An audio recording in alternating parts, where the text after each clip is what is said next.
त्रिभाजनावरून संचालकांमध्येच मतभेद. सांगली बाजार समितीतील अंतर्गत कलह चव्हाट्यावर. सांगली कृषी उत्पन्न बाजार समितीच्या त्रिभाजनाच्या मुद्द्यावरून राजकीय आणि न्यायालयीन लढाई सुरू असताना विद्यमान संचालक मंडळातच फूट पडल्याचं समोर आलंय.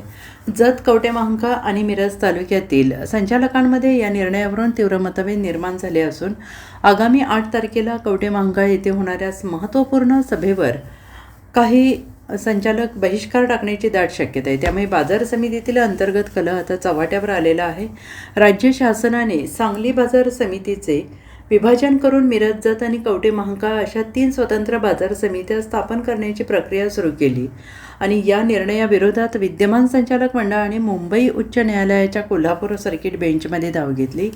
या न्यायालयाने जुलै महिन्याच्या अखेरीस शासनाचा त्रिभाजनाचा आदेश रद्द करत 30 दिवसात सर्व घटकांची सुनावणी घेऊन फेरनिर्णय घेण्याचे आदेश दिले आहेत. न्यायालयाच्या या आदेशानंतर पणन विभागाने हरकती आणि सूचना मागवण्याचा कायदेशीर प्रक्रिया नव्यानं सुरू केलेली असली तरी संचालक मंडळात मात्र यावरून एकवाक्यता राहिलेली नाही.